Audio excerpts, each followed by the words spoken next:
Indigenous Rights Radio, because knowledge is power.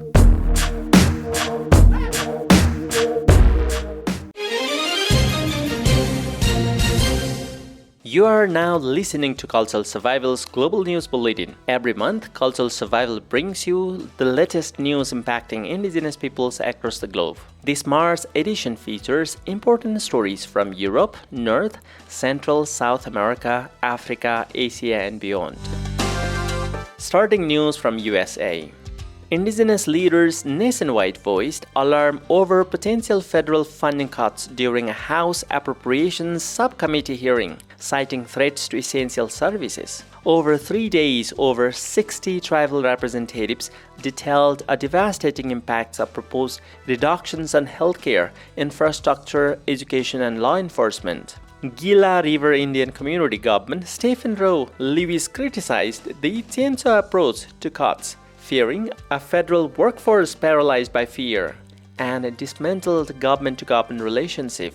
Leaders emphasized the tribal programs are not discretionary but fulfill treaty and trust obligations. Concerns ranged from underfunded police departments and crumbling roads to inadequate healthcare and emergency services. They urged Congress to uphold federal commitments and protect sovereign tribal nations from destabilizing cuts.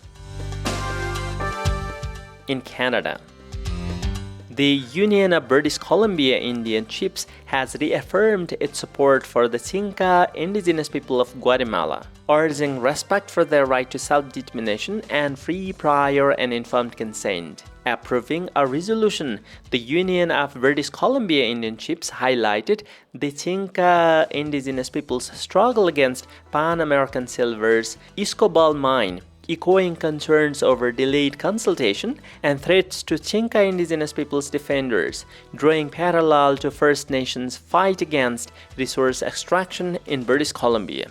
Grand Chief Stewart Phillip emphasized the need for government and industry to uphold indigenous people's rights. The Union of British Columbia's Indian Chiefs critiqued Guatemala's handling of the consultation, citing delays, lack of funding for Xinca advisors, and company actions undermining the process. They call for the safety of Xinca leaders and a halt to actions that destroyed free consent, demanding international solidarity as the Xinca consultation reaches its final stage.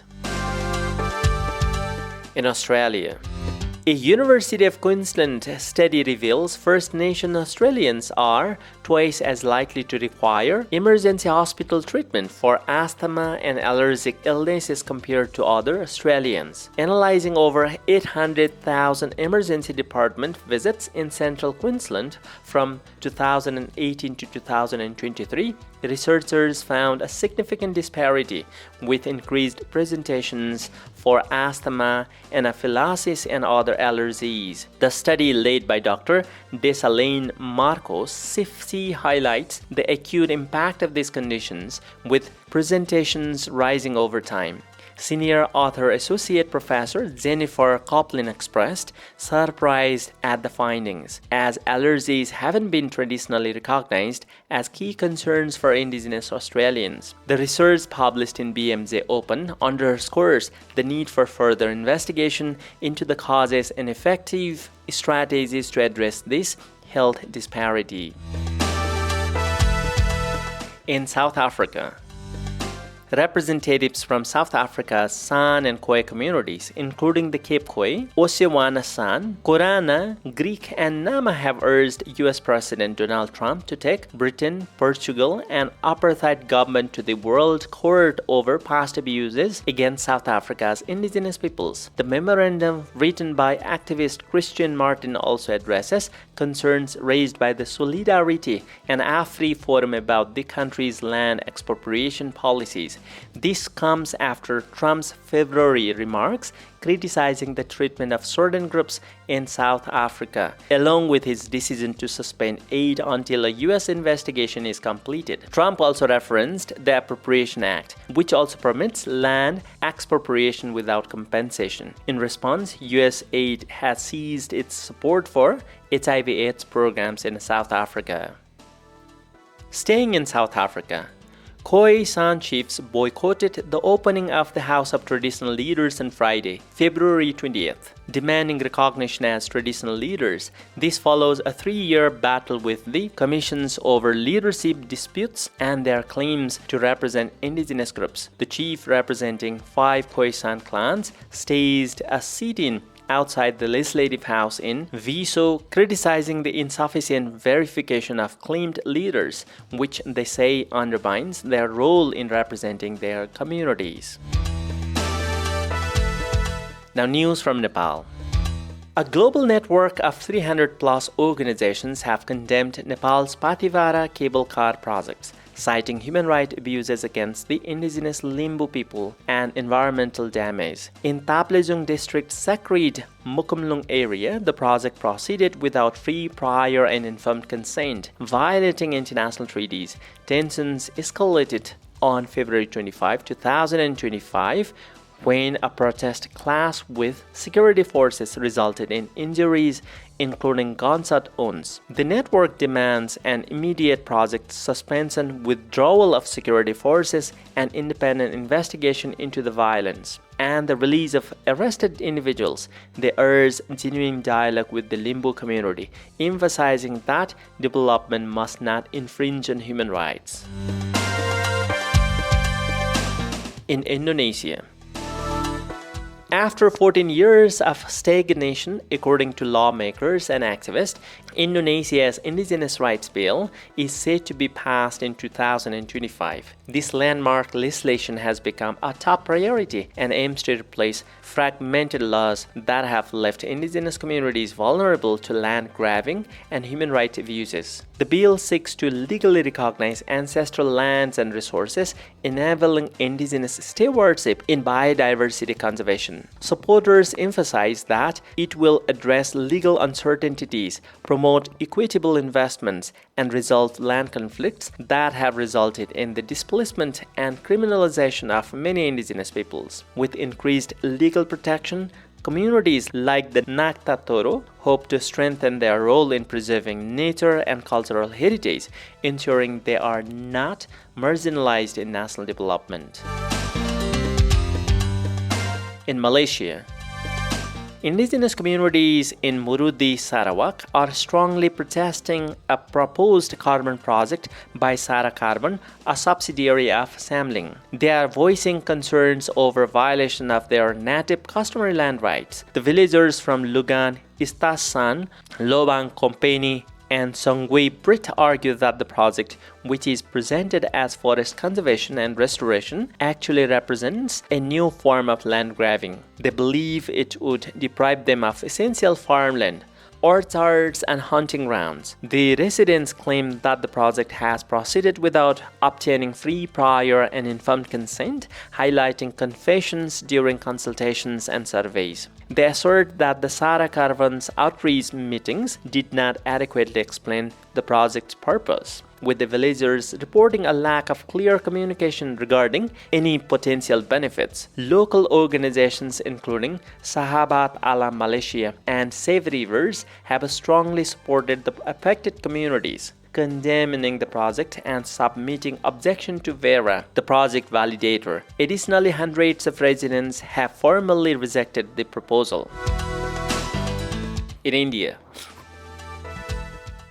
thousands of Nagas in Manipur's Kandal and Tenganaupal districts rallied on February 12 against the construction of border fencing and abolition of the free movement regime along the Indo-Myanmar border.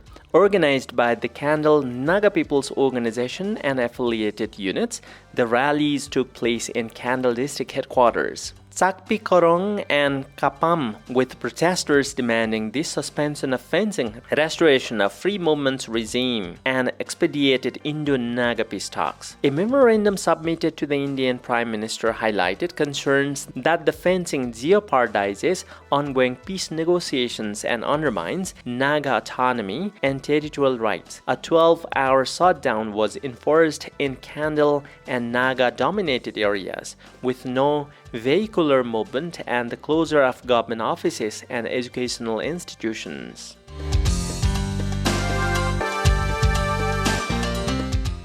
Now, news from Americas, starting from Brazil. Brazil's Federal Prosecutor's Office has sued mining giant Vale alongside the Brazilian government and para-state over severe heavy metal contamination affecting the Xikrin indigenous peoples. High level of lead, mercury, and nickel linked to Vale's own Puma nickel mine were found in Xikrin do Catete territory residents. The lawsuit demands a permanent health monitoring program and accuses Vale of contaminating the Catete River. Vale denies responsibility, citing court-appointed experts and its monitoring. The case highlights the environmental concerns ahead of the COP30 climate conferences in Belém, where Vale is involved in infrastructure projects amidst its history of environmental disasters.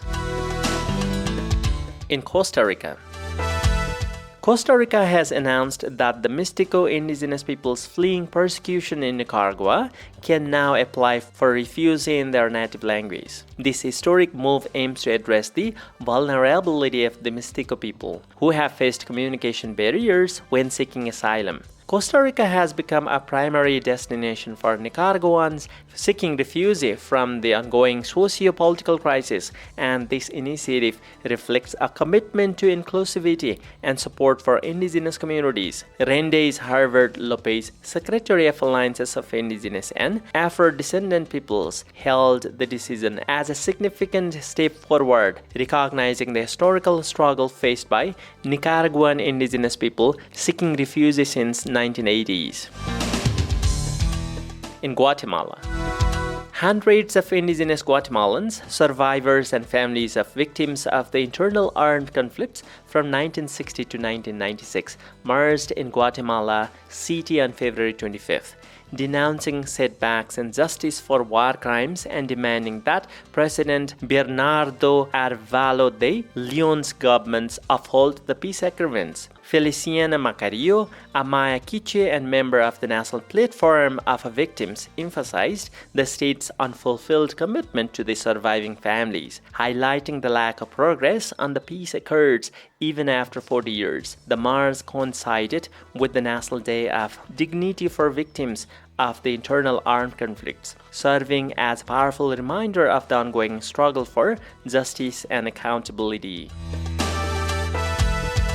In Ecuador, indigenous communities in Colombia and Ecuador blocked the Rumichaca International Bridge on Wednesday, February 26, 2025, protesting Ecuadorian government's demolition of several bridges in the area. The demolished bridges, considered illegal crossing by Ecuadorian authorities, were vital for inland transportation of over 5,000 people from binational communities, including the Pastos, Puizalasingas, and Awa. Protesters with music and dancing peacefully blocked vehicle traffic across the bridge, demanding a resolution to the situation. The Nariño government in Colombia is coordinating with Ecuadorian authorities to address the issue and reopen the crucial border crossing. In Peru, 2 oil spills in less than a week have wreaked havoc on 8 indigenous communities in Peru's northern Amazon region, impacting 700 families. These spills, occurring in the first half of February, add to a grim history of over 800 recorded spills in the Peruvian rainforest since 1997. Gil Inoch, president of the Awajún Autonomous Territorial Government, suspects that the individuals linked to Petroperu potentially contractors seeking repair work may be responsible for the damage to the Norperuno pipeline. Community leaders point to the specialized machinery required to cause such damage, which is not available to indigenous communities. These spills further highlight the ongoing environmental and social cost of oil extraction in the Amazon, impacting indigenous livelihoods and vital ecosystems. In Argentina, over 200 indigenous representatives from Bolivia, Chile, Peru, and Ecuador convened in Jujuy, Argentina for the first Andean Intercultural Summit of Communities affected by lithium mining. Held from January 17 to 19, the summit provided a platform for communities condemned a detrimental social and environmental effects of lithium extraction, supported by Indian Law Resource Center, participants highlighted the alarming water scarcity caused by excessive water use in mining companies, coupled with inadequate government oversight. Quote, "For our ALS and markers, water is worth more than lithium," unquote, declared Pablo Salas Carcas, a community leader from Peru, emphasizing the urgent need to prioritize water resource preservation over the growing demand for lithium.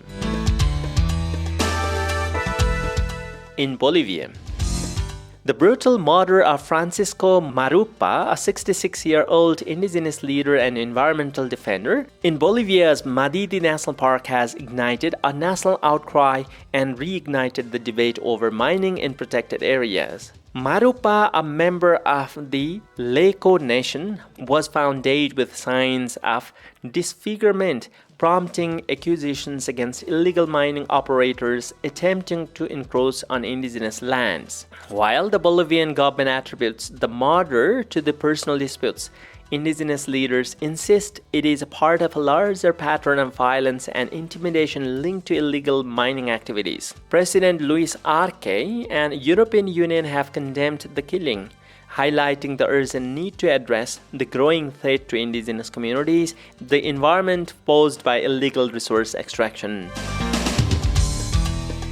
In Mexico, Cristino Castro, a dedicated land and territory defender from Barra de la Cruz, Oaxaca, was tragically murdered on February 28th. Two assailants on a motorcycle shot and killed Castro, who had been incorporated into the protection mechanism for human rights defenders and journalists in 2023 due to the risks associated with this advocacy. The Human Rights Center demands a thorough investigation and punishment for the perpetrators. They also urge state and federal governments to ensure the safety of other environmental defenders in Barra de la Cruz. That is all for this edition of Cultural Survival's Global News Bulletin. Stay tuned for our next broadcast. For more information on the rights of indigenous peoples, visit cs.org and follow Cultural Survival on Facebook, Instagram, and X.